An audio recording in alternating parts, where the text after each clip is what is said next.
आप देख रहे हैं प्राइम टीवी, सच साहस सरोकार। नमस्कार दोस्तों, स्वागत है आपका इलेक्शन स्पेशल हमारी इस खास पेशकश में। मैं हूं संजय राजन। आज दिन भर मतगणना को लेकर गहमा गहमी का माहौल साफ तौर पर देखने को मिला। दोस्तों, इसमें दो राय नहीं है कि केंद्र में मोदी सरकार 3 बनने जा रही है। देश के अगले प्रधानमंत्री भी नरेंद्र मोदी होंगे, इसमें भी कोई संदेह या असमंजस नहीं है। लेकिन जनादेश से ये साफ हो गया है कि देश को एक सशक्त विपक्ष भी मिलता दिख रहा है। इंडिया गठबंधन में भी अपने प्रदर्शन को लेकर खुशी का माहौल है और एनडीए में भी।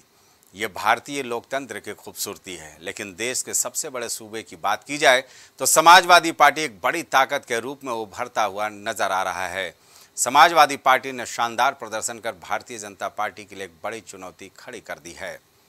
हालांकि राहुल अखिलेश की जोड़ी को लेकर तमाम तरह के सवाल सत्तारूढ़ मंच से उठाए गए, लेकिन जनादेश ने पूरा सियासी समीकरण ही पलट कर रख दिया। पश्चिम बंगाल में लगातार जो धुआंधार वोटिंग देखने को मिला, ममता दीदी के लिए खुशखबरी लेकर आया। हालांकि इन सब के बीच आम आदमी पार्टी वैसा प्रदर्शन नहीं कर पाई जितना उनके मन से दावा किया गया।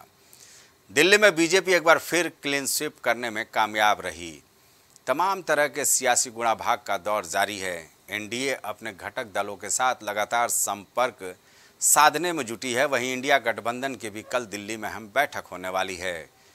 इस सियासी उलटफेर पर हम आज चर्चा करेंगे। एक बेहतरीन पैनल हमारे साथ जुड़ेगा और हम जानने की कोशिश करेंगे कि आखिर ऐसा कौन सा मुद्दा रहा जिससे न तो एनडीए को 400 पार सीटें हासिल हो पाई और न ही इंडिया गठबंधन को 295, जो आंकड़ा मल्लिकार्जुन खड़गे देते हुए नजर आए थे। फिलहाल ये जश्न का माहौल है। कुछ प्रत्याशी जो चुनाव जीते हैं उनके समर्थकों में आप देख सकते हैं कि किस तरह का जोश और उत्साह का माहौल है। समाजवादी पार्टी के कार्यालय के बाहर भी शाम से ही ढोल नगाड़े बजने शुरू हो गए थे। एक दूसरे को मिठाई खिलाने का सिलसिला चल रहा था। कांग्रेस मुख्यालय में भी, जो प्रदेश कांग्रेस मुख्यालय है, वहाँ भी जश्न का माहौल है, क्योंकि 2019 में कांग्रेस एक सीट पर सिमट गई थी और इस बार उसको भी बेहतर प्रदर्शन करने का मौका मिला है। चलिए, एक बेहतरीन पैनल हमारे साथ जुड़ गया है। हम देर नहीं करें, क्योंकि प्रधानमंत्री नरेंद्र मोदी कुछ देर में बीजेपी मुख्यालय पहुंचने वाले हैं, जनता को संबोधित करने वाले हैं। इसके पहले हम चर्चा की शुरुआत कर दें। सबसे पहले हम स्वागत करेंगे धर्मेंद्र सिंह, समाजवादी पार्टी के प्रवक्ता हमारे साथ इस स्टूडियो में मौजूद है। आपका बहुत बहुत स्वागत है। कांग्रेस से शैलेंद्र तिवारी हमारे साथ जुड़ गए हैं, बेबाकी से अपनी राय रखते हैं। आप कांग्रेस का पक्ष रखेंगे, आपका भी बहुत बहुत स्वागत है। भारतीय जनता पार्टी का पक्ष रखने के लिए शिव सिंह भारतीय हमारे साथ मौजूद हैं, हम आपका भी बहुत बहुत स्वागत करते हैं। राजनीतिक विश्लेषक दिलीप यादव जी हमारे साथ मौजूद हैं और वरिष्ठ पत्रकार पंकज रस्तोगी जी, चूँकि सियासत पर इनकी पकड़ बेहतर है और इन्होंने पहले ही ये घोषणा कर दी थी कि केंद्र में एनडीए सरकार बनने से कोई रोक नहीं सकता है। दरअसल मैं उसी पैनल को आमंत्रित किया हूँ आज, जो अलग अलग बयान दिए और समय समय पर वो जो बातें सामने देखने को मिली। धर्मेंद्र जी समाजवादी पार्टी के प्रवक्ता, ये हर चर्चा में ये दावा करते थे कि इस बार चौंकाने वाला परिणाम आएगा। राजन जी, आप देखते रहिएगा और वाकई वो चौंकाने वाला परिणाम आया। सबसे पहले हम पंकज जी के पास चलेंगे। पंकज जी, ये जो आप देख रहे हैं उलटफेर, इसकी बड़ी वजह क्या नज़र आ रही है? क्योंकि बहुमत तो मिला बीजेपी को, इसमें कोई दो राय नहीं है। 4 राज्यों में भी इनको काफ़ी सफलता मिली है विधानसभा चुनाव में, इसमें भी कोई दो राय नहीं है।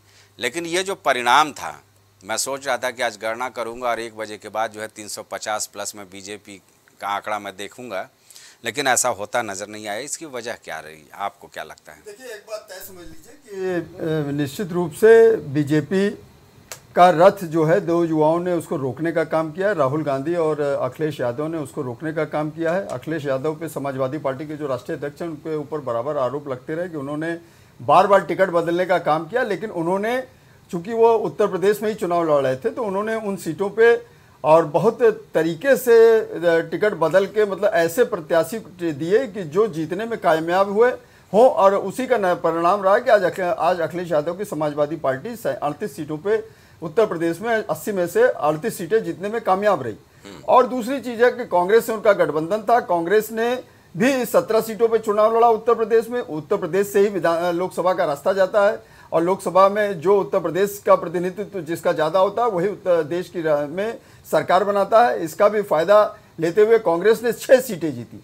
लेकिन एक मैसेज जो गया एक, और अगर आप बीजेपी की बात करें तो बीजेपी का फोकस साउथ इंडिया पे था, साउथ इंडिया पे मतलब साउथ इंडिया पे उसका काफ़ी फोकस था, लेकिन वहाँ उनको विशेष सफलता नहीं मिली। चाहे वो तमिलनाडु हो, चाहे वो आंध्रा हो, चाहे वो केरल हो, इन सब राज्यों में, कर्नाटक में तो खैर सफलता मिली, लेकिन उतनी ज़्यादा सफलता बीजेपी को जितनी उम्मीदें तमिलनाडु से थी। तमिल संगम भी कराया गया वाराणसी में, तमाम इस तरह की चीज़ें हुई, लेकिन उसके बावजूद भी बीजेपी को मात्र 39 में से 2 सीटों पे ही संतोष करना पड़ा। अब ये है कि देखिए बीजेपी के मेन जो है सबसे ज़्यादा सीटें कम आने का एक मूलभूत कारण क्या रहा कि बीजेपी ने बहुत सी सीटों पे जिस तरह से प्रत्याशी उतारे उसका भी जो है खामियाजा बीजेपी को भुगतना पड़ा। अब बीजेपी ने देखिए कृपा शंकर सिंह को, जो बम्बई के पूर्व गृह राज्य मंत्री थे कांग्रेस से, उनको रहने वाले वो जौनपुर के ही हैं, लेकिन उनको वहाँ से उतारा। लेकिन वो कहीं ना कहीं जो है उस चीज़ को वो विजयश्री दिलाने में नाकामयाब रहे। और वैसे अगर आप देखें तो मतलब एक मैसेज देने का काम जो किया, चाहे समाजवादी पार्टी के राष्ट्रीय अध्यक्ष अखिलेश यादव हो, चाहे आपके राहुल गांधी हो, कि जो है 400 पार अगर बीजेपी हुई, जैसा कि प्रधानमंत्री मोदी का नारा था कि अब की बार 400 पार, तो ये उन लोगों ने एक मैसेज जनता में पहुंचाने का काम किया कि अगर 400 पार होता है तो ये संविधान बदल देंगे और आपको आरक्षण के लाभ से वंचित कर देंगे, चाहे वो दलित आबादी हो, चाहे वो आपके बैकवर्ड आबादी हो। इस बात को लोगों में, उनके यादव कार्यकर्ता जो हैं समाजवादी पार्टी के, मैं कहना चाहूंगा कि यादव कार्यकर्ताओं ने बहुत ज्यादा इसको डोर टू डोर लोगों में, जनमानस में इस बात को पहुंचाने का काम किया। और बीजेपी के कार्यकर्ता सोते रहे, उन्होंने इस पे कोई संज्ञान नहीं लिया। उनको ये था कि मोदी, योगी, अमित शाह के सहारे हम बैतरणी पार कर लेंगे। तो क्या माना जाए पंकज जी, अति आत्मविश्वास? बिल्कुल, अति आत्मविश्वास ही जो है इनको ये लेवल टू पर खाली बड़ी बड़ी मीटिंगों का दौर चलता था। लखनऊ की बात करें, लखनऊ में नीरज सिंह ने, जो राजनाथ सिंह के छोटे बेटे हैं, कनिष्ठ सुपुत्र हैं, उन्होंने कमाल संभाल रखी थी और वो बड़े बड़े दावे करते थे अब की बार 5 लाख पार, 5 लाख पार। राजनाथ जी मात्र 72,000 वोट से जीते। तो कहीं ना कहीं ये सब चीजें भी नकारात्मक गई। और कैंट क्षेत्र की बात करें, कैंट में जहां ब्रजेश पाठक डिप्टी सीएम है, वहां पर कई ऐसे बूथ हैं। एक रूपा देवी वहां पर आपके नई इस बार बनी है, वो वहां पर उसकी मंडल अध्यक्ष है। उनके कई बूथों पे समाजवादी पार्टी ने बहुत अच्छा प्रदर्शन किया और कई बूथों पे बीजेपी हार गई।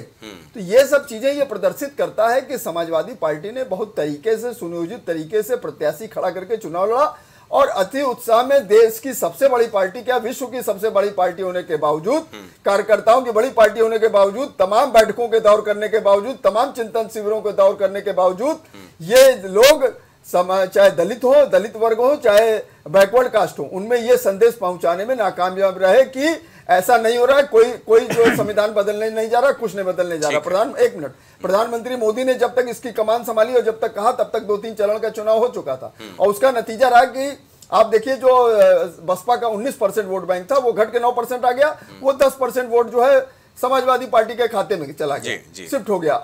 और दूसरी तरफ एक चीज ये देखिए कि जो बीजेपी का वोट था, जो पिछली बार करीब 49-50% था, वो भी 8% घट के 42% पे आ गया, वो भी समाजवादी पार्टी को गया। तो एक तरह से कांग्रेस और समाजवादी पार्टी ने उत्तर प्रदेश में बीजेपी के रथ को आगे बढ़ने से रोक दिया। तो उसी का परिणाम है कि जो है ये इनका रथ रुका और ये बीजेपी आज अपने तीसरी बार सरकार जरूर बना लेगी, लेकिन बीजेपी 272 के जादुई आंकड़े को, जो बहुमत का 2/3 बहुमत का आंकड़ा है 543 सीटों में लोकसभा में, उसको पूर्ण करने में नाकामयाब रही। तो ये एक अति उत्साह और अति आशा की किरण के कारण कि हम बहुत मतलब आशातीत परिणाम के उसके चक्कर में। और जैसे आप राहुल गांधी की सीट, राहुल गांधी की सीट रायबरेली में एक, वहां भी देखिए, वहां पर ब्राह्मणों की बहुत बड़ी, ठीक है, वो दूसरे दौर में आएंगे, दूसरे दौर में आएंगे पंकज जी, दूसरे दौर में आएंगे। पहले सबको शामिल कर लें चर्चा में। दिलीप जी, भाई आपका क्या विश्लेषण है इसी मुद्दे पर? हालांकि आप समाजवादी पार्टी को लेकर अक्सर कहा करते थे कि बहुत चौंकाने वाले परिणाम आएंगे, आज वो आ भी गया है। देखिए एक बात, लेकिन समाजवादी पार्टी कैसे आई ये पंकज जी ने साफ कर दिया। बीजेपी की क्या कमियां रही, इस पर आपसे जानना चाहेंगे। देखिए जो है, लोग कहते थे पप्पू और टीपू, वाकई में पप्पू और टीपू ने दिखा दिया कि वो ना पप्पू है ना टीपू है, वो इस देश के जो है भविष्य हैं।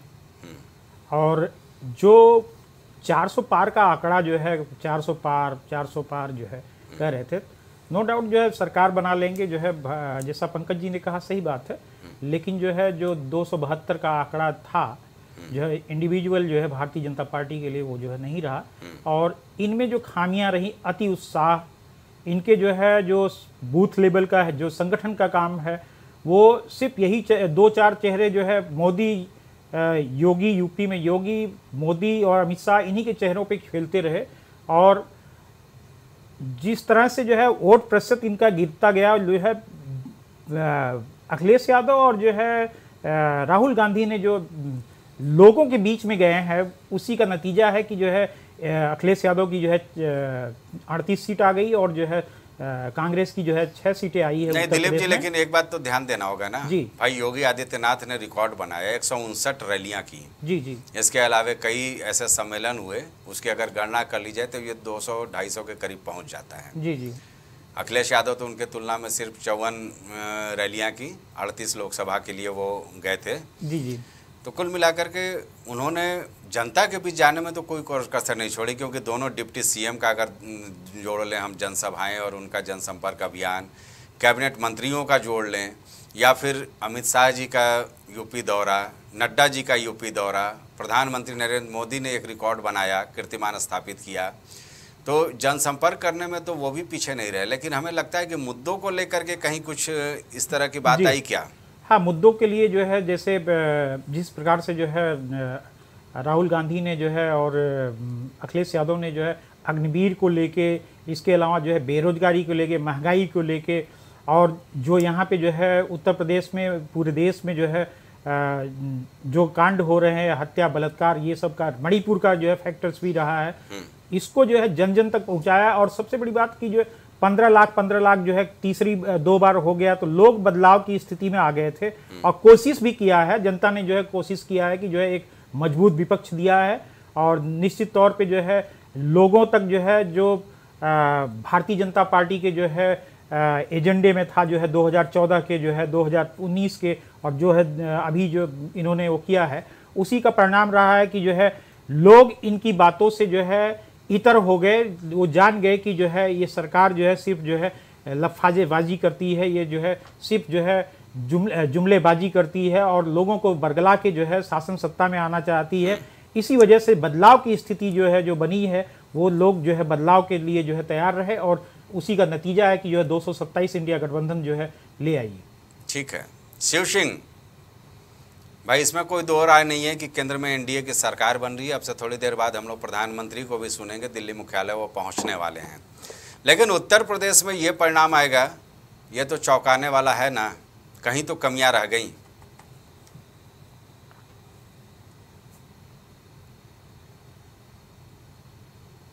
नतीजे जिस तरह के आए हैं, सत्ता नंबरों का खेल है, और नंबरों में आज भी भारतीय जनता पार्टी आगे जी। ये खुश हो सकते हैं, क्योंकि मैं कह चुका हूँ नंबरों का खेल है, तो नंबर ऊपर नीचे होते रहते हैं। लेकिन आप मानिए कि जनता ने तीसरी बार माननीय मोदी जी पर विश्वास जताया है। ये अभी भाई साहब बात कर रहे थे कि बदलाव, जनता बदलाव चाहती थी, बदलाव चाहती थी, इस तरह का बदलाव है। इनसे पूछे कि पूर्ण बहुमत क्या इनके पास है क्या, पूर्ण बहुमत एनडीए ला पाई है क्या? उत्तर प्रदेश में निश्चित रूप से सीटों का अंतर आगे पीछे हुआ है, लेकिन आप माननीय मोदी जी की लोकप्रियता और भारतीय जनता पार्टी की जो लोकप्रियता है, उसमें कहीं कमी नहीं आई। मोदी जी फिर से तीसरी बार प्रधानमंत्री बनने जा रहे हैं। लाल किले की प्राचीर से फिर जो उन्होंने कहा था कि मैं फिर से उद्बोधन करने आऊंगा, उसमें भी सच्चाई, वो तीसरी बार फिर से लाल किले की प्राचीर से उद्बोधन करेंगे, देश को संबोधित करेंगे, इसमें कोई शक नहीं है। जहां तक उत्तर प्रदेश की बात है, तो भ्रम की जो स्थिति समाजवादी पार्टी ने शुरू से, मैं कहता आया हूं कि उन्होंने फैलाने का जो प्रयास किया, आप देखेंगे कि परिणाम आने से पहले तक इन्होंने एक भ्रम अभी फैलाया कि 150 डीएम को फोन किया गया है चुनाव को प्रभावित करने के लिए। कहां गया? उस पर यह जवाब नहीं देंगे, उस पर नहीं बोलेंगे। जो भ्रम फैलाने की बात इन्होंने की, इसी तरह से इन्होंने संविधान को लेकर भ्रम फैलाया, और कहीं ना कहीं एक बड़ा जो वर्ग संविधान से जो सीधा रिलेट करता है, संविधान के इर्द गिर्द घूमता है, उस पर सीधा सीधा यह प्रभाव डालने में मुझे लगता है सफल हुए। और वह जो बात जो पहुंचाई जानी चाहिए थी, वह बात नहीं पहुंच पाई। इसलिए यह परिणाम जो है आया है। हम जनता के बीच में फिर से जाएंगे, समीक्षा का विषय इस समय हम लोग आप देखेंगे 2019 में 2014 में भी जब चुनाव हुए थे 200 सीटों पर हमारी क्या स्थिति बनी थी। हमने 7 बजे के बाद से हमने समीक्षा और चिंतन करना शुरू किया था। हम फिर से उस समीक्षा के दौर में जाएंगे कि कहाँ चूक रह गई है। लेकिन इस पर यह इतनी बड़ी तादाद में अपनी खुशी जाहिर कर रहे हैं, इनको लग रहा है कि जैसे इन्होंने सरकार बना ली। वह अलग बात है कि इनको संजीवनी मिली है, लेकिन निश्चित रूप से मानिए कि आगे का जो दौर आएगा वह भारतीय जनता पार्टी का ही दौर है। यह यहाँ से एक बड़ी लकीर खींचने की बात कर रहे हैं, लेकिन अभी तक इनमें यही तय नहीं हो पा रहा है कि इनको लीड करने वाला कौन है। ये इतने बड़ा नंबर लेकर आए हैं, लेकिन ये कौन लीड करेगा इसका ये अभी जवाब नहीं देने की स्थिति में है। लेकिन मैं फिर से कह रहा हूं कि माननीय मोदी जी तीसरी बार देश के प्रधानमंत्री बनेंगे और भारतीय जनता पार्टी इसमें कोई दो राय नहीं है। मैंने शुरुआती दौर में ही कहा कि मोदी पार्ट 3 सरकार बनने जा रही है, लेकिन जो आप सवाल कर रहे हैं एक विश्लेषण तो ले लीजिए। 2019 में 303 सीटों पर भारतीय जनता पार्टी थी, 241 पर सिमट गई। कांग्रेस 52 से 98 पे पहुंच गई। तो जश्न तो मनाएंगे ना? बिल्कुल निश्चित रूप से जश्न मनाएंगे, लेकिन आप ये भी तो देखेंगे कि माननीय मोदी जी तीसरी बार, आप देखिए यही उत्तर प्रदेश है, उत्तर प्रदेश में तो बड़ा परिवर्तन होता आया है, लेकिन फिर भी भारतीय जनता पार्टी की सीटें जो है वह हम लोग बहुत अच्छा मार्जिन लेके चल रहे थे। चूक कहाँ हुई मैंने फिर कहा गया, समीक्षा का विषय है। हम लोग समीक्षा करेंगे और कहाँ कमी रहेगी। जी बेहतर है। शैलेंद्र आवाज आ रही है? शैलेंद्र आवाज आ रही है? चलिए, शैलेंद्र से अभी संपर्क नहीं हो रहा है। धर्मेंद्र जी भाई सुन रहे थे भारतीय जनता पार्टी के प्रवक्ता को, आपका क्या कहना है? आप जश्न तो मनाएंगे, लेकिन ये जश्न क्यों? भारतीय जनता पार्टी की ओर से सवाल है। संजय जी, हम लोग जब पहले भी बैठे थे और इसके पहले आज दिन में भी मैं चैनल पे था, तो हमें उम्मीद थी कि हम 60 के आसपास रहेंगे। वैसा हुआ भी, क्योंकि हम लोग ज़मीन पर थे और ज़मीन पे जो बुनियादी सवाल थे उनको लेकर के जो जनता आंदोलित थी, जो नाराज थी, शायद ख्याल होगा आपको, एक दिन मैंने कहा था जिस तरह से जयप्रकाश जी के समय में सिंहासन खाली करो कि जनता आती है के नारे के साथ, उस तरह जो बुनियादी सवाल महंगाई, बेरोजगारी, भ्रष्टाचार, आधी आबादी की चिंता, शिक्षा, स्वास्थ्य, काला धन, माँ गंगा को साफ करने की बात रही, वाराणसी कोयटो बनाने की बात रही, 100 स्मार्ट सिटी, बुलेट ट्रेन, ये जो तमाम वादे करके 14 से आए थे, उन बुनियादी सवालों को लेकर के जनता और विपक्ष दोनों लोग लगातार संघर्ष में थे।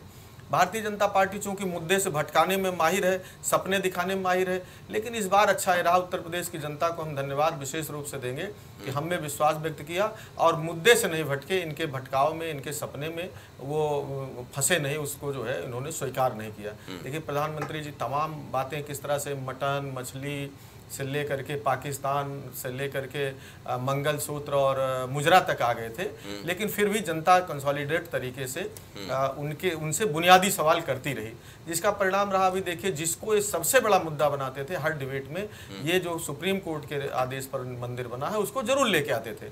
और संजय जी आप ये समझ लीजिए भगवान राम ने इनकी बात को सुन लिया और अयोध्या मंडल से पूरी तरह साफ हो गए। जिसको ये मुख्य केंद्र बिंदु में जिस मुद्दे को रखते थे, पूरे अयोध्या मंडल में भारतीय जनता पार्टी खाता नहीं खुला।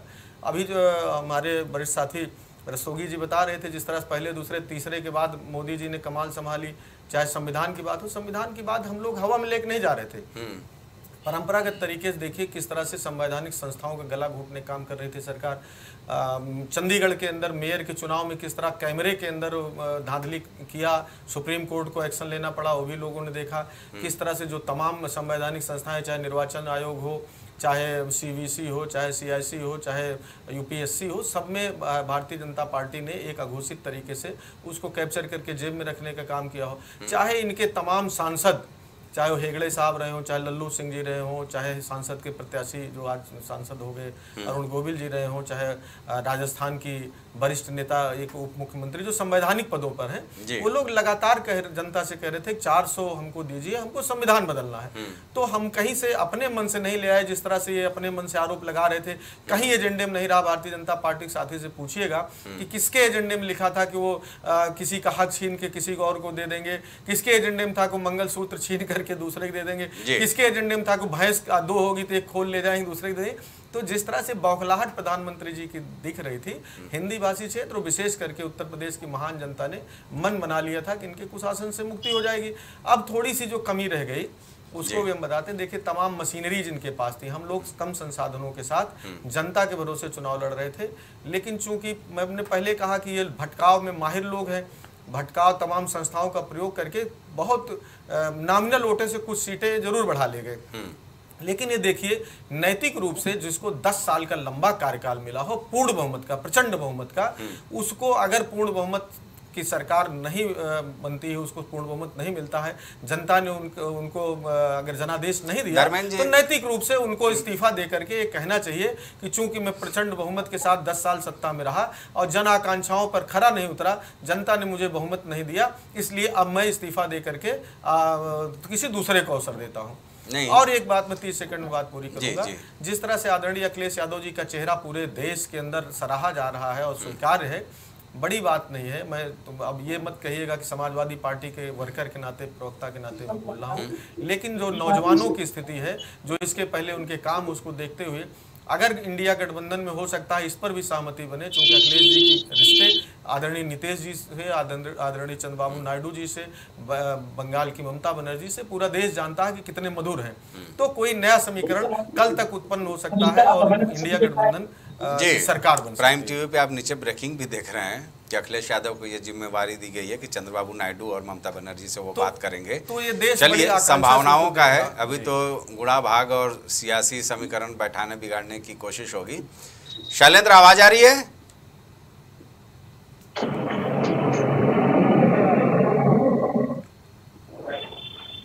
शैलेंद्र आवाज आ रही है? चलिए शैलेंद्र से अभी बातचीत नहीं हो पा रही है, इनसे संपर्क साधने की कोशिश की जाए भाई। Hello hello hello hello hello जी शैलेंद्र आवाज आ रही है? जी आ रही है, पूरी आवाज आ रही। भाई कांग्रेस की क्या प्रतिक्रिया है आज जिस तरह का परिणाम आया है सामने? देखिए पहले तो मैं संविधान बचाने वालों और लोकतंत्र की लाज रखने वालों को बहुत बहुत धन्यवाद देता हूँ, और यहाँ चैनल पे बैठे सभी साथियों को बहुत धन्यवाद देता हूँ, बधाई देता हूँ, क्योंकि जनता ने जिस तरह से मैंडेट दिया है। अभी हमारे एक साथी मोदी चालीसा पढ़ रहे थे, मैं नहीं जानता हूँ कौन से, क्योंकि वो मैं सिर्फ चालीसा सुन रहा था। देखिए ये जो मैंडेट जो खिलाफ गया है, जो आज जनता ने मैंडेट दिया, वो मोदी के खिलाफ है, भारतीय जनता पार्टी के खिलाफ नहीं है, एकदम क्लियर बात है। और मोदी जी को नैतिकता हो अगर उनके अंदर जरा सी भी, हालांकि वो है नहीं, उनको इस्तीफा दे देना चाहिए और यहीं से अपने आप को झोला उठा करके किनारे हो जाना चाहिए, क्योंकि वो 400 पार और 370 पार ले जा रहे थे, तो उनकी तो ये नैतिक हार हो चुकी, मेजोरिटी नहीं ला पाए। एक बात। दूसरी बात ये है कि अभी आप भी डिस्कशन कर रहे थे, ये जो वोट है, जो जनमानस ने वोट दिया है, ये महंगाई के खिलाफ है। 700 रुपए किलो लहसुन बिक रहा है, 200 रुपए में कड़वा तेल बिक रहा है, ठीक है। आमदनी आदमी की बढ़ नहीं रही है। जो आदमी कहीं 8,000 10,000 में तनख्वाह पा रहा था, वापस उसकी तनख्वाह 6-7 हजार रुपए हो गई, उसकी पॉकेट मनी बढ़ नहीं रही है, भत्ता कहीं बढ़ नहीं रहा है। पेट्रोल आपने जो है ला करके 100 रुपए पहुंचा दिया, सिलेंडर आपने 350-400 में मिलने वाला उसको 1100 पहुंचा के 100 रुपए कम करने के बाद भी 1000 रुपए का सिलेंडर है। तो कुल मिलाकर के ये इसके खिलाफ वोट है। और अग्निवीर, आप सोचिए अग्निवीर योजना, जिसमें लोग जो है मरने के बाद शहीदी का दर्जा भी नहीं पा रहे हैं, कहीं ना कहीं ये सब सारे मुद्दे जो है आम जनमानस में। और सुनिए, ये जो खटाखट वाला मामला है ना, ये खाते खुलना शुरू हो गए खटाखट, ये पैसे जाएंगे। और मैं आपको बता रहा हूँ, अरे पैसे जाएंगे कहाँ, जब केंद्र में सरकार बनेगी तब तो। अरे उसी को बोलने तो दीजिए साहब। हाँ शैलेंद्र बताइए ना, मैं सुनी तो रहा हूँ। सरकार बनेगी, सरकार इंडिया गठबंधन की बनेगी, अभी देखते जाइए, क्योंकि वहां पर बहुत लोग जरा हट के अभी देंगे एनडीए को झटके, बहुत लोग हट के हैं, आप देखिए तो जरा। चलिए दिख रहा होगा, बैनर लिख के हैं, फलाने सबके हैं, देखा होगा आपने जी।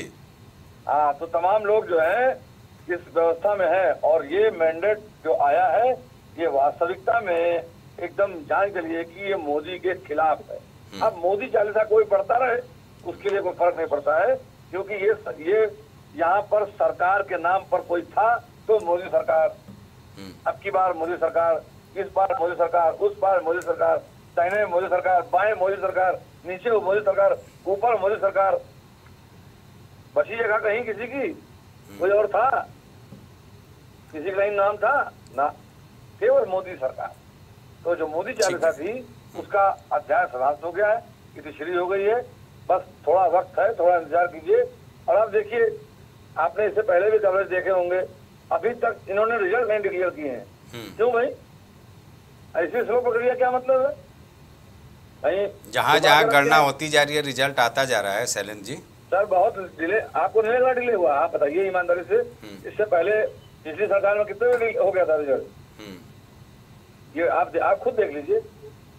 नहीं, अब उसमें संदेह तो नहीं है क्योंकि आपके कार्यकर्ता भी वहाँ पर डटे हुए हैं। चलिए पंकज जी भाई, कांग्रेस प्रवक्ता को आप सुन रहे थे, वो कह रहे हैं कि मोदी जी को नैतिकता के आधार पर इस्तीफा दे देना चाहिए।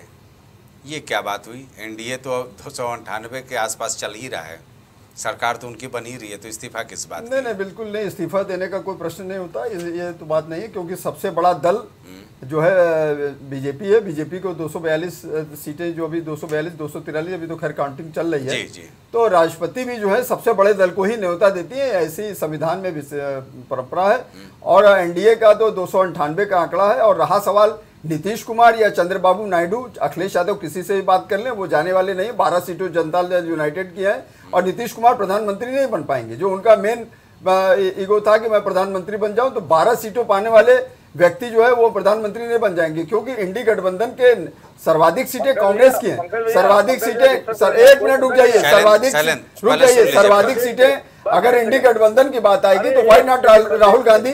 राहुल गांधी पहले उम्मीदवार होंगे प्रधानमंत्री पद के लिए, सीधी सी बात समझ लीजिए। विकल्प की बात होगी तो ममता बनर्जी होंगी, क्योंकि सबसे बड़ा जो वहां पर है, राहुल गांधी ने न्याय यात्रा निकाली और राहुल गांधी ने भारत जोड़ो यात्रा निकाली है। राहुल गांधी ने इतनी बड़ी सीटें बीजेपी कांग्रेस को 52 से 95 सीटें ना, 98 सीटें, इतना लंबा कांग्रेस को ले जाने का काम किया है, जो कांग्रेस शुष्क अवस्था में चल रही थी। तो इसलिए पहले तो प्रधानमंत्री पद के उम्मीदवार अगर इंडी गठबंधन की बात आएगी तो राहुल गांधी होंगे। तो उसमें नीतीश कुमार को ना कुछ मिलना है, ना टीडीपी के जो है वो आपके चंद्रबाबू नायडू को मिलना है। और रहा सवाल राम जन्मभूमि का मुद्दा, राम जन्मभूमि का मुद्दा इस चुनाव में एकदम नगण्य रहा और उसको जनता ने सिरे से नकार दिया। इसीलिए देखिए कि वहां अवधेश प्रसाद जो समाजवादी पार्टी के प्रत्याशी थे अयोध्या में, वो चुनाव जीत गए और लल्लू सिंह जो वहां से सांसद थे वो चुनाव हार गए। हालांकि लल्लू सिंह ने भी, देखिए बीजेपी के लोगों का बड़बोलापन ही बीजेपी के लोगों के लिए घातक सिद्ध हुआ। अगर जो अभी जैसा कि बोल रहे थे प्रवक्ता की जो है किसने इस बात को उठाया, तो बात सही है। बीजेपी के ही लोगों ने कहा कि संविधान आप 400 सीटें दीजिए, तो संविधान बदलने की जरूरत है। और इस तरह का बड़बोलापन कभी प्रधानमंत्री मोदी की बात कर लें या अमित शाह की बात कर लें या योगी की बात कर लें, जो स्टार प्रचारक हैं, या और भी लोग हैं, उन लोगों ने इस तरह की बात कभी नहीं की। लेकिन जो बीजेपी के अन्य नेता हैं उन्होंने इस तरह की बात की। और दूसरा क्या नाम है, जो बीजेपी का कार्यकर्ता है वो इसलिए अपने को ठगा महसूस कर रहा था कि तमाम लोग उनके ऊपर थोपे जा रहे थे। लखनऊ में ही देख लीजिए, पूर्वी विधानसभा में टंडन जी की सीट खाली हुई। टंडन जी के मृत होने के बाद, दिवंगत होने के बाद, आशुतोष टंडन के होने, लालजी टंडन के सुपुत्र आशुतोष टंडन के होने के बाद, लेकिन 30 साल से 35 साल से कार्य करने वाले कार्यकर्ताओं की जगह एक नए व्यक्ति को राजनाथ जी के कहने के कारण और उनके आपके नीरज सिंह के कहने के कारण उनको ओपी श्रीवास्तव को टिकट दिया गया। तो कार्यकर्ताओं में एक निराशा थी, इसीलिए राजनाथ सिंह का जो 5 लाख पार का नारा था वो फलीभूत नहीं हो पाया। यहाँ लखनऊ की बात करें तो जो कि अटल बिहारी वाजपेयी की सीट रही है और यहाँ 6.5 लाख ब्राह्मण है, तो उसके बावजूद देखिए नहीं हो पाया। इन सब के बावजूद, क्योंकि कार्यकर्ताओं में एक उत्साह नहीं था, इसीलिए देखिए बीजेपी का कोर वोटर जो है वोट देने नहीं गया। ये हर सीटों पर यही आकलन रहा। जी पंकज जी, सही विश्लेषण आप कर रहे हैं। संभवतः इसके इर्द गिर्द हम लोग दिन भर चर्चा कर रहे थे। दिलीप जी, अमेठी रायबरेली का जिक्र कर लिया जाए। हालांकि पंकज जी ने तो बता दिया कि राम मंदिर का मुद्दा हावी नहीं हो पाया, उसको बड़े कैनवास में पेश करने की कोशिश हुई थी पूरे देश भर में। क्योंकि अगर ऐसा होता तो तमिलनाडु से लेकर तमाम जो साउथ इंडिया से लोग आ रहे थे गाड़ियों में भर भर के राम मंदिर का दर्शन करने भी, पंकज जी तमिल संगम तो हुआ ही हुआ, लेकिन उसका कोई असर देखने को नहीं मिला। 3 लाख आदमी। मैं आपसे जानना चाह रहा हूँ दिलीप जी, प्रयागराज की बात कर ली जाए, वो भी तीर्थ नगरी है, वहाँ पे भी योगी आदित्य सरकार लगातार योजनाएं चला रही है। मिर्जापुर की बात कर ली जाए, संघर्ष जारी है ना। तो ये ऐसे क्षेत्र हैं जहाँ पर कि धार्मिक पर्यटन को बढ़ावा देने के लिए बहुत कुछ की जा रही हैं। ऐसे जगहों पर जनता क्यों नहीं भारतीय जनता पार्टी के साथ आई? और दूसरा ये कि अमेठी को लेकर के चर्चा सर्वाधिक रही, खटाखट राहुल गांधी भाग जाएंगे रायबरेली को लेकर के कहा गया, फटाफट अमेठी से हार जाएगी कांग्रेस ये कहा गया। लेकिन केएल शर्मा जो नेहरू गांधी परिवार के कारिंदे जैसे हैं, उन्होंने केंद्रीय मंत्री स्मृति ईरानी को हरा दिया, जो केरल तक राहुल गांधी का पीछा करते हुए गई थी रोड शो करने। जी देखिए, इस बात को जो है ज़रूर मानना पड़ेगा कि जो है धर्म की आस्था जो है सिर्फ जो है भारतीय जनता पार्टी के लोगों में नहीं है। जो बात जो है कहा गया कि जो है रामद्रोहियों का जो है इंडिया गठबंधन रामद्रोहियों का है, इसको जो है जनता ने जो है सिरे से खारिज कर दिया। चाहे वो जो है अयोध्या हो, चाहे जो है संगम धर्म की नगरी संगम भी है, इलाहाबाद प्रयागराज है, उसको भी जो है खारिज कर दिया। और रही बात जो है जिस हिसाब से जो है स्मृति ईरानी जो है राहुल गांधी को हराई थी जो है, और 13 रुपए किलो के जो है चीनी बेच रही थी कि आपको दिया जाएगा, वहाँ की जो है जो अमेठी के जो है अस्पताल था संजय गांधी अस्पताल जो है उसको बंद किया गया। जनता में जो है वो सिर्फ जो देखने के लिए आती थी, कोई काम नहीं हुआ, पूरा ब्यौरा उनको था। लोग जो है भावुकता जो है बदलाव के लिए जो है स्मृति ईरानी को जो है पिछली बार जो है जिता दिया था। उन सब से जो है आजीज आके जो है, और सबसे बड़ी बात है कि जो है अमेठी सीट में जो है जो ये कह रही थी कि जो है अरे भारतीय जनता पार्टी वाले भी कहे और ये भी कहे जो है स्मृति ईरानी की वो तो उनके जो है नौकर हैं, इन सब चीज़ों को लेके जो है जनता ने जो है बहुत नकार दिया। क्योंकि वहाँ पे जो गांधी परिवार का जो है रहा है जो है, चाहे इंदिरा गांधी से लेके जो है राजीव गांधी हो, सोनिया गांधी हो, या फिर जो है राहुल तक हो, सब लोग जो है लोगों से जो है जुड़े रहे, वहाँ की जनता के जो है भावनाओं से जुड़े रहे। हमने तो कई पिक्चरें देखी हैं कि जो है राहुल गांधी साथ में अपने फादर के साथ जो है वहाँ पे जो है ज़मीन पे बैठ के खा रहे हैं राजीव गांधी के साथ जो है। राजीव गांधी ऐसे ही निकल जाते थे। तो गांधी परिवार का अमेठी में जो है बड़ा काम किया है उन्होंने। और इन जो है पिछले 10 सालों में जो है अमेठी में जो काम होना चाहिए था, जो है जिस हिसाब से जो है भारतीय जनता पार्टी चाह रही थी कि जो है यहाँ पे हम वो बदल देंगे, सब कुछ कर देंगे, लेकिन वो जो है काम नहीं किया। रायबरेली की बात करें तो रायबरेली में जो है निश्चित तौर में जो है कांग्रेस की बहुत बड़ी जो है एक रणनीति थी, जिस रणनीति के तहत जो है राहुल गांधी जो है सोनिया जी के जो है रायबरेली वाली सीट पे आए और जो है अपने ही कारिंदे से, अपने ही नौकर से, जो भारतीय जनता पार्टी के लोग कहते थे कि जो है वो तो नौकर हैं शर्मा जी, तो उस नौकर से जो है स्मृति ईरानी जो केंद्रीय मंत्री रही हैं, जो है बहुत बड़बोलापन उनके अंदर रहा है। उन्होंने जो है राहुल गांधी ने, उनके पूरे इंडिया गठबंधन ने जिस हिसाब से जो है उनको हराया है, ये जो है बड़े बहुत ही अच्छा जो है। रायबरेली को लेकर के मेरा मत अलग तरह का है, संभवतः पंकज जी भी मेरे से मेरा समर्थन करेंगे, क्योंकि सोनिया गांधी को लेकर के एक सिंपैथी लहर बहुत तेज थी और सोनिया गांधी खुद आई थी विरासत सौंपने राहुल गांधी को, और एक बयान वहां पर करिश्मा कर गया कि मैं अपना बेटा आपको सौंप रही हूँ। जी सवाल संजय जी धर्मेंद्र केवल इस बयान का ही नहीं है। अमेठी रायबरेली की जो जहाँ तक पर्टिकुलर बात है, अमेठी और रायबरेली में आजकल जो भी औद्योगिकरण हुआ है, वहाँ के लोगों को जो नौकरियाँ मिली हैं, वहाँ का जो भी विकास हुआ है, वो कांग्रेस के ही और हम समाजवादी के ही ज़माने में हुआ है। चाहे वो राजीव गांधी जी के समय में काम हुआ हो, चाहे राहुल गांधी जी के समय में हो, चाहे अखिलेश यादव जी के समय में हुआ हो। उसके बाद जो भारतीय जनता पार्टी की जो पिछले कुछ वर्षों की लगातार सरकार है, ये वोट तो इन्होंने अमेठी से लिया, रायबरेली से भी लिया, कई इनके एमएलए जीते, मिनिस्टर बनाया, लेकिन इन्होंने वहाँ की जो तमाम फैक्ट्रियाँ जो पहले के समय की लगी हुई थी, जो किसी कारण से बंद हो गई, ना उनको रिवाइवल कराने का, उनको चलाने का प्रयास किया, ना कोई इंडस्ट्री नई लगाने का काम किया, ना कोई बुनियादी एम्स भी समाजवादी पार्टी की सरकार में हमने जमीन दी थी।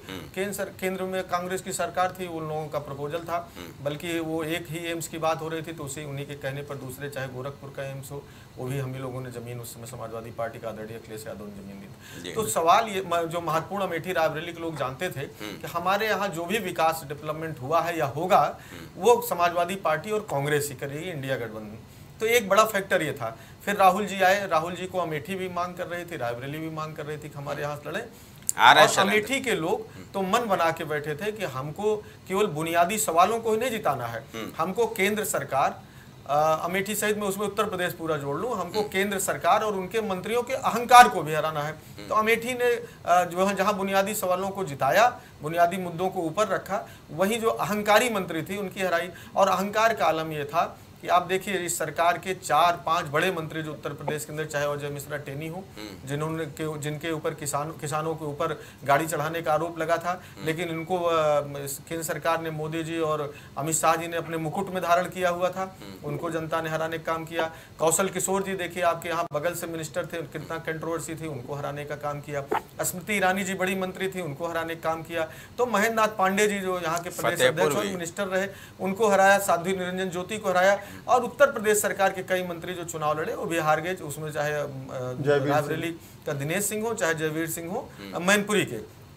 महत्वपूर्ण ये था कि जनता बैठी थी कि आप बुनियादी सवालों से, जब हम सवाल पूछते हैं, हम उनसे जवाब चाहते हैं, तो आप मुद्दे से हटा करके ड्रिल करना चाहते हैं, आप हमको सब्ज़बात दिखाते हैं। आखिर देखिए, मंदिर की मैं बात नहीं करना चाहता, लेकिन ये बताइए हिंदुस्तान के अंदर 12 ज्योतिर्लिंग है, 51 शक्तिपीठ है, तमाम देशों, तमाम क्षेत्रों में है, भगवान विष्णु के मंदिर हैं, साउथ में बड़े बड़े केरल मंदिर हैं। आज तक आपको किसी ने बताया कि इस मंदिर को हमने बनाया इसलिए हमको वोट दीजिए? आज तक किसी ने बताया हो? संजय जी बताइए, कितनी ऐसी बात है कि अयोध्या का जहां तक राम मंदिर का सवाल था, ये बार बार उसको कहते थे कि हमने बनाया, राम को हम लाए हैं। किस तरह से ये लोग बोलने लगे। क्या राम, जो हिंदू मैथोलॉजी को जानते, तो राम तो हालांकि धर्म की परिभाषा करने के लिए यहाँ नहीं बैठे, लेकिन राम कण कण क्रम में है, ईश्वर सर्वत्र व्याप्त है, ऐसा हमारी मैथोलॉजी हमको सिखाया जाता है, चाहे गीता हो चाहे वेद हो। लेकिन आप सीधे सीधे कह रहे हैं जो राम को लाए हैं। आपका एक, आप खुद खड़े होकर के कहते हैं मैं तो बायोलॉजिकल नहीं हूँ। आपके कार्यकर्ता कह रहे हैं कि कोई भगवान जगन्नाथ जी, मोदी जी के फैन है, कोई देखिए किस तरह कहा कि सूरज का ताप ही कम कर दिया। तो सब जनता देख रही थी कि आपके पास जवाब नहीं है जो महत्वपूर्ण सवालों हैं उनके, तो आप बात को घुमा करके किसी तरह से आप डिरेल करना चाहते हैं, वोट लेना चाहते हैं। समाजवादी पार्टी के प्रवक्ता को सुना आपने, इसका जवाब दे दीजिए कि भाई आपके पास जब कोई जवाब नहीं होता था तो आप मुद्दों को भटकाव के रास्ते पर ले जाते रहे। यह परिणाम रहा जिसकी वजह से उत्तर प्रदेश में आपको ये परिणाम मिला।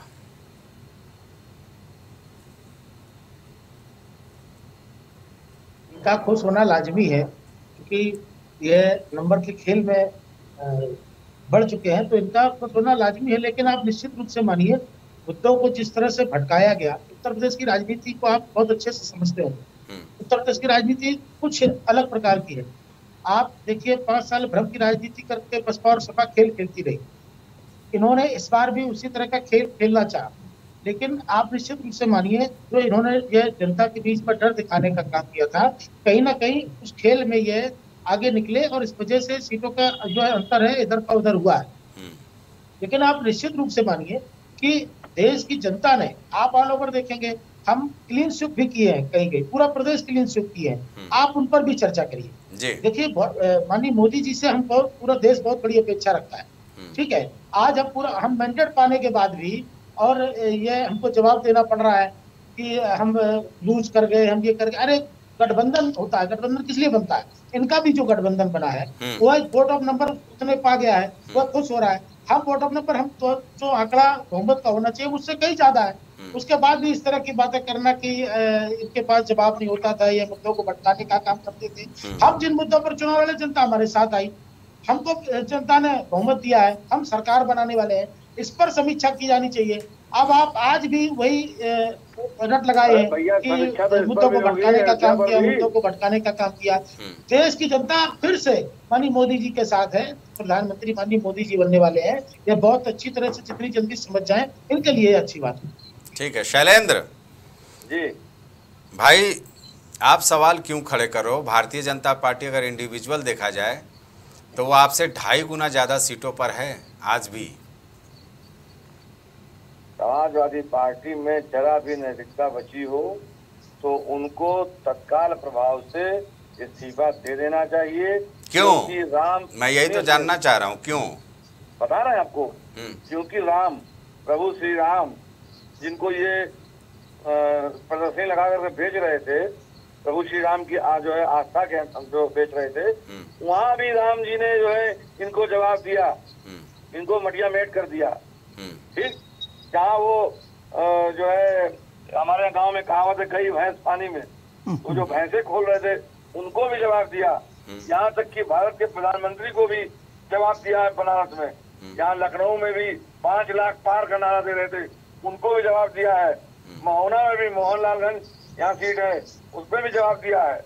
5 विधानसभा में हारे हैं। इसलिए इनके जो अभी बड़ी बड़ी बातें कर रहे हैं कि मैंडेट दिया है, मोहम्मद दिया है, आप बता रहे थे 370 पार। ये अहंकार आपकी इस देश की जनता ने आपके अहंकार को चकनाचूर किया है। अभी भी आपके अगर नैतिकता बची हो तो अहंकार खत्म कीजिए, जनमानस बजाइए। हम तो कह रहे हैं कि जनता ने, अरे शैलेंद्र, ये तो औपचारिकता है ही। आप नैतिकता के आधार पर इस्तीफा दे रहे हो, वो इस्तीफा देंगे, फिर मंत्री पद के, प्रधानमंत्री पद की शपथ लेंगे। ये तो औपचारिकता करनी ही करनी है। कल राष्ट्रपति भवन में विदाई भोज का आयोजन भी किया गया है। फिर दूसरे दिन कोई तारीख तय होगा जिस दिन मोदी जी फिर प्रधानमंत्री पद की शपथ लेंगे। सियासत में ये कोई नई बात थोड़ी है। तो लीजिए, अगर प्रधानमंत्री जी में जरा सी भी नैतिकता बची है तो 370 पार जा रहे थे। इसका मतलब जनता ने उनको यहाँ रोका। इसका मतलब ये है कि आप छोड़ो। मैं फिर कह रहा हूँ, फिर से दोबारा, ये जो उत्तर प्रदेश या देश के किसी भी कोने में सीटें हरी हैं, ये मुजरा के खिलाफ वोट गया है, मंगलसूत्र के खिलाफ वोट गया है, बेरोजगारी के खिलाफ वोट गया है। मैंने आपको बताया पहले ही, फिर मैं कह रहा हूँ, वही बात दोहरा रहा हूँ। ये इन्हीं के मोदी के खिलाफ वोट गया है, भारतीय जनता पार्टी के खिलाफ वोट नहीं गया, मोदी के खिलाफ वोट गया। जो आए बाएं साए पक रहे थे, वोट उनको नहीं बोलना चाहिए। जनता के मुद्दों पर 10 साल से प्रधानमंत्री है। आप नेहरू जी के पीछे चुप रहे, राहुल गांधी के पीछे चुप रहे, कांग्रेस के पीछे चुप रहे, अखिलेश के पीछे चुप रहे। अरे भाई, 12 साल आप मुख्यमंत्री रहे हैं, 10 साल से प्रधानमंत्री है, अभी भी आप पीछे चुप रहे। आप बताइए क्या डिलीवर किया आपने? देश की जनता पूछ रही है, 2 करोड़ नौकरी की आपने बात की थी, कहाँ नौकरी दी आपने?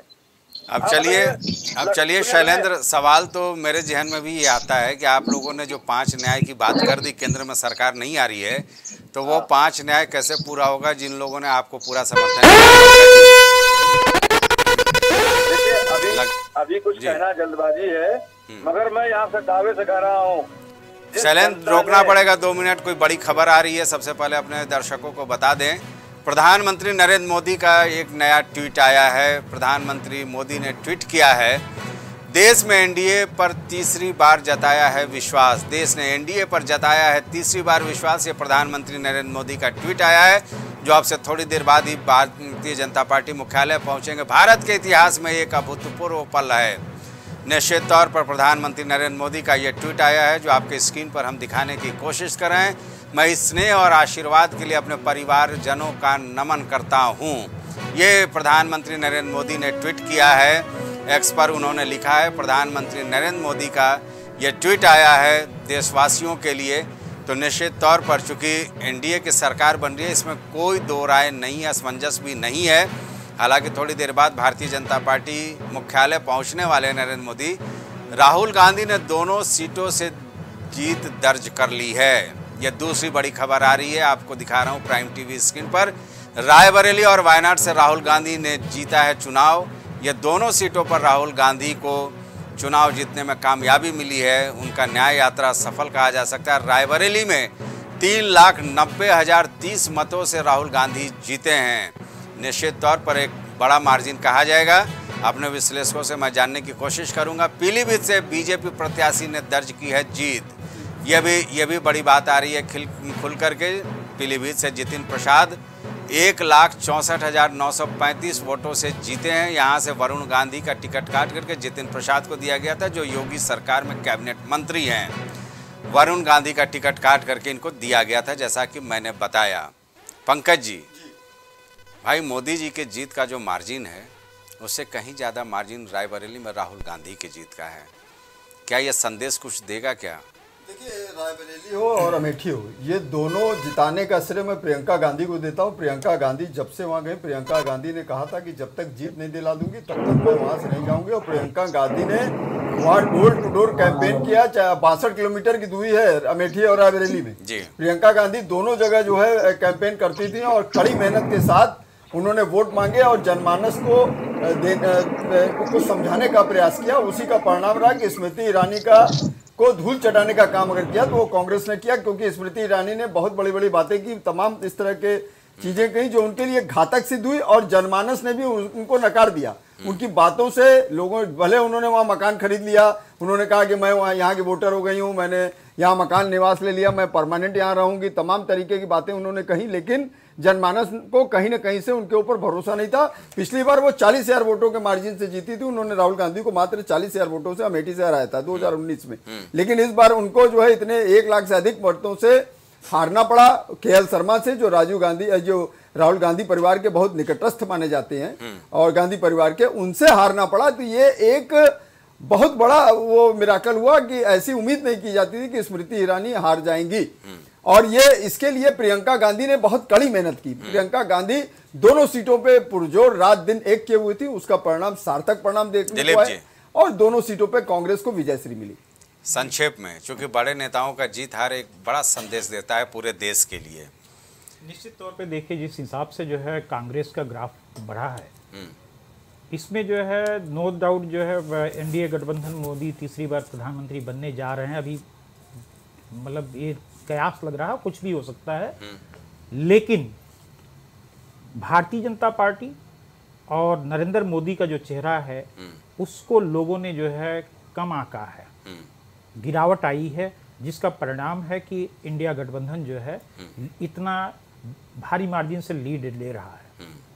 चलिए, वक्त यहीं तक इजाज़त देता है, लेकिन फिलहाल ये कहा जाएगा कि प्रधानमंत्री नरेंद्र मोदी का जो ट्वीट आया है उससे साफ तौर पर ये परिलक्षित होता है कि देश का तीसरी बार बागडोर संभालने के लिए प्रधानमंत्री नरेंद्र मोदी तैयार हैं और संभवतः कांग्रेस का जो इतिहास है उसके समकक्ष वो पहुंच जाएंगे। फिलहाल इस चर्चा में इतना ही। सारे मेहमानों का बहुत बहुत शुक्रिया। मुझे दीजिए इजाज़त।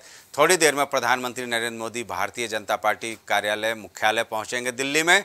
उस तस्वीर को लेकर हम आपके सामने फिर पेश होंगे। क्या कुछ कहते हैं ये देखने वाली बात होगी। नमस्कार। कुछ भाव पुष्प। आप देख रहे हैं प्राइम टीवी, सच साहस सरोकार। MGM hospital and research centre, advance neuro and spine surgery centre. आपका स्वास्थ्य ही हमारी प्राथमिकता। पता झलवा प्रयागराज। मस्तिष्क मनोरोग, नस एवं नशा मुक्ति के विशेषज्ञ डॉक्टर राकेश पासवान। पता Sitaram hospital, Darbhanga colony, Lowther road, Prayagraj. बच्चों के उज्जवल भविष्य के लिए चुने आदर्श जनता विद्यालय, गोलाकस्ता रोड, उमरपुर, लखीमपुर खीरी। एडमिशन के लिए आज ही संपर्क करें। एम प्लैनेट डिजिटल वर्ल्ड लेकर आया है इलेक्ट्रिक स्कूटर की दुनिया में नई क्रांति। बेहतर कंफर्ट, आधुनिक सुविधाओं से लैस रोड का नया बादशाह। इलेक्ट्रिक स्कूटी अपनाए, प्रदूषण को कहे बाय बाय। पता professor colony, Kamla Nagar, Agra. Cosmo laser dental clinic and dental implant centre, जो देता है आपको वर्ल्ड क्लास की बेहतरीन डेंटल सुविधाएं। पता प्रथम तल, Vrindavan tower, opposite hotel JK palace, civil lines, Prayagraj, Uttar Pradesh. संपर्क करें 3938822172। शिक्षा जीवन सार्थक करता यही मंत्र है मूल्य। शिक्षा की ही ज्योति जलाता बाल मंदिर हाई स्कूल। बच्चों के सुनहरे भविष्य के लिए आज ही चुने Bal Mandir high school, Jabalpur road, Deori, जिला रायसेन। Admission open. करी भोजपुरी के पहला story telling mobile app Yayavari via Bhojpuri play store से और डूब जाएं दुनिया भर के कहानियन के अद्भुत सागर में आपन भाषा भोजपुरी में। यायावरी वाया भोजपुरी, कथा कहानी आपन बानी। ग्वालियर शहर का जाना माना पैलेस, शानदार फैसिलिटीज और एयर कंडीशन रूम्स की अवेलेबिलिटी। तो देर किस बात की, आज ही संपर्क करें जनकपुरी पैलेस और श्रीराम इवेंट, जनकपुरी प्लाजा, दाने बाबा रोड, शताब्दीपुरम, ग्वालियर। सालों से लोगों की स्वास्थ्य का रखा ख्याल, लोगों को जिनसे मिलता है बेहतर उपचार। Doctor Shri Krishna Singh Yadav, consultant physician, जिला चिकित्सालय के सामने, रोशन कुटीर, मुरैना। फिजियोथेरेपिस्ट नजमा खान की फिजियोथेरेपी के माध्यम से पाए पुराने से पुराने दर्द से तुरंत निजात। सीरा best health care happy family. पता डोंगरपुर नहर, MS road, Kailaras, Morena, Madhya Pradesh. Goyal super speciality hospital आपके लिए लेकर आया है world class heart care facilities. जहां होता है हार्ट समेत सभी बीमारियों का बेहतर इलाज। संपर्क करें अयोध्या रोड, चिन्हट, लखनऊ। दशकों से प्रयागराज के विश्वसनीय शैक्षणिक संस्थानों में से एक वैभव क्लासेस, जहां मिलता है शिक्षा का बेहतर एनवायरनमेंट अनुभवी शिक्षकों के साथ। पता near auto sales building, civil lines, Prayagraj. मां सरस्वती शिक्षण संस्थान मदुरी, राजकीय मान्यता प्राप्त विद्यालय, जहां होता है भविष्य निर्माण। एडमिशन के लिए आज ही संपर्क करें और अपने बच्चों को दिलाएं बेहतर शिक्षा। जिला खीरी, उत्तर प्रदेश। babasahebshadi.com, ये पोर्टल वेबसाइट शादी विवाह के रिश्तों के लिए ये बहुत ही भरोसेमंद और बेहतरीन पोर्टल वेबसाइट है। अभी तक बहुत सारे लोगों ने इस पर भरोसा किया है और मनचाहा रिश्ता पाया है। ये पूर्णतः सुरक्षित है। आप आज ही अपना निशुल्क पंजीकरण कराएं और मनचाहा रिश्ता पाएं। सियासी दिग्गजों